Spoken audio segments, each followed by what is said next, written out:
Assalamualaikum warahmatullahi wabarakatuh. Anak-anak, jumpa lagi dengan Bu Hovifa. Kali ini pada materi biologi, yaitu melanjutkan sistem reproduksi.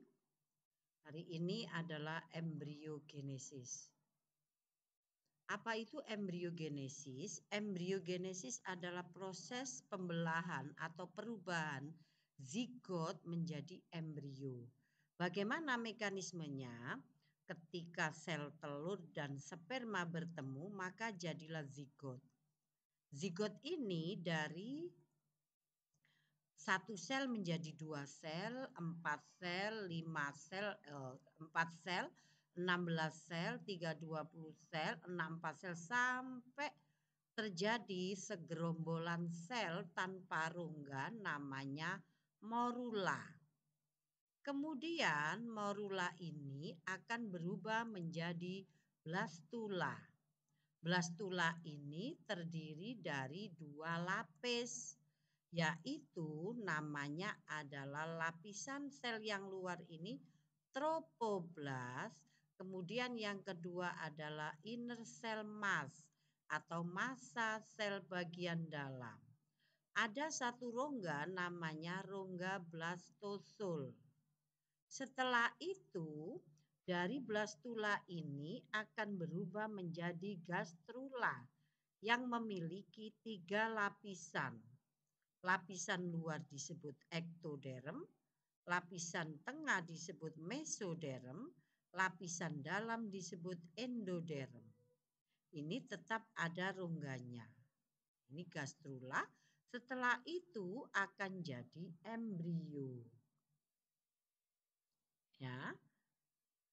Sebelum jadi embrio, kita kupas dulu blastulanya atau blastositnya.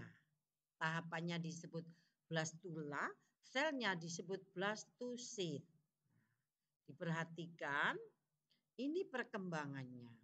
Setelah sel telur dan sperma bertemu, maka di hari pertama akan menjadi zigot, ya. Kemudian dari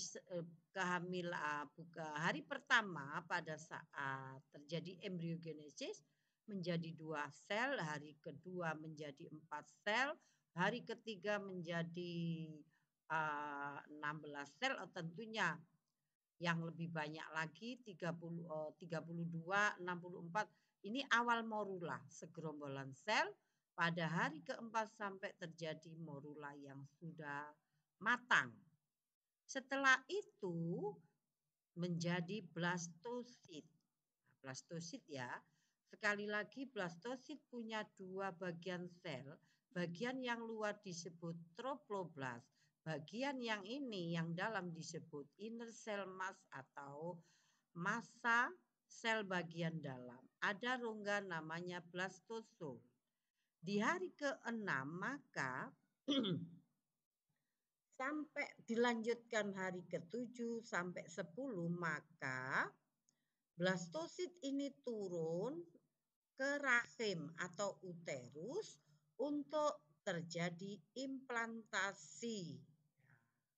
Selanjutnya ini. Sehingga pada minggu kedua itu sudah terjadi implantasi dan pembentukan pelindung atau disebut membran.